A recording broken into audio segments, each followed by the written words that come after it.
in case there were some people who were questioning, does Derek ever get these Volkswagens running? Does he ever drive a Volkswagen? Does he know how to actually maintain them? What's his authority on the subject? Well, I don't know if I could really talk to my authority on any subject, really.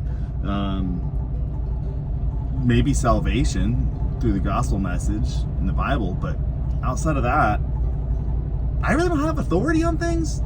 But I do drive Volkswagens. This is my 79 bus, and it is I believe it's called a Champagne Edition. It is real fun to drive, and it's got its quirks like all the other Volkswagens out there, but it is a kick in the pants to drive. But I had to go to the store so that I can get some paint, because we needed to paint, or at least primer, the roof of this 1968 Beetle. And yes, this Beetle is gonna be unamazing, uneventful, but hey, making progress, and that's all that matters, right? So I'm having a blast, and I love taking you along for the ride. And I know I got back in touch with Mr. Misunderstood Boy Genius lately, and it's good to get in contact with your friends, people who you haven't talked to for a while. Let's see if I can take this off here. Oh, hey, yeah, I got it. And he's a cool cat. You should check him out. But this is my, oh, here, maybe it'll focus, maybe it won't. There you go. It's kind of dirty and gross. It's a little popped up. Yeah, I got some paint, and now we get to go in and paint this little doohickey over here, and have some fun. Oh yeah, there's the rest of the bus. I don't know if you can see it. Still getting used to this. This camera, it tries to think that it knows. It thinks it's smarter than I am. So, you know, wherever I point it, it doesn't necessarily focus. It wants to focus where it wants to focus.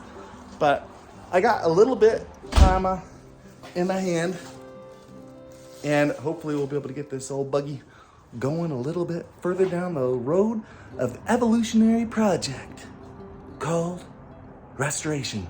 Or, I don't know if it's really restoration, because restoration in my book, restoration is like pan off, gorgeous.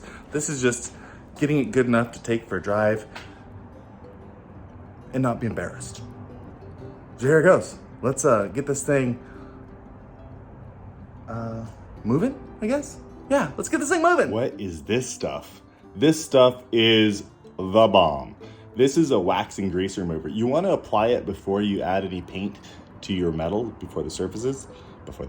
On the surfaces? Let's try it again. So you want to put this down before you paint your car.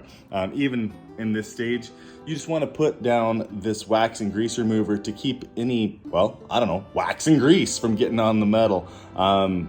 That way you can ensure that your paint's going to stick to the metal the way it should. Otherwise, even the oil from your skin can affect the way the paint sticks to the car. Now, is that true? 100%? No, because I've painted lots of cars without doing this, and I haven't had any problems, but I haven't owned any of these cars longer than a year, so maybe it would be a big deal. I don't know. I'm gonna tell you to use it, and I myself have started using it just because it makes a lot of sense. So let's go ahead and apply this, and then shoot some paint and get this hood of the car making progress, because right now it just seems like we've been spending a lot of time poking around. So let's go ahead and get this thing cleaned up, and then shot up, and then ready for an actual base coat. So this piece will be done, then we can move on to the rest of the car.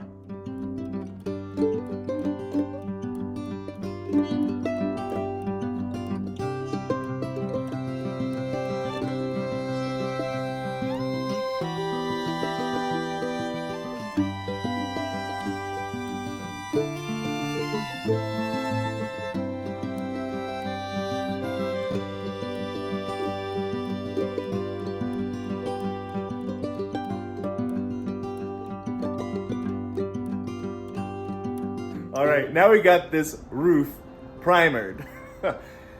There's going to be a lot more work that's necessary, to do before this thing is completely done. But for right now, I'm happy with the progress. It's not perfect, but I wasn't expecting perfection. I just wanted to have it a little better than it currently is. And so the next step is just to repeat the process that I just did with the roof to the rest of the car. So I'm gonna move on to the hood and the fenders and the body panel and the rear deck lid and just move piece by piece. When you're doing these things, if you're concerned about not being able to get it done or you're feeling overwhelmed, just stop and just do one little section at a time. And then you'll get that small little win. And once you get that win, then you can go along and work on some other part of the car. And that's the best way I've found to start working on projects that seem to never get done. And that's why I'm only doing this one piece at a time, because this wasn't getting done. So now, one step at a time, this part's done, next the hood, and then the rest of the car. I hope you've enjoyed it. If you have any questions, reach out. I love teaching. Not that I'm the best, but I love sharing what I do know with others. So if you have a question, reach out. If you have advice, let me know. I'm always willing to receive advice.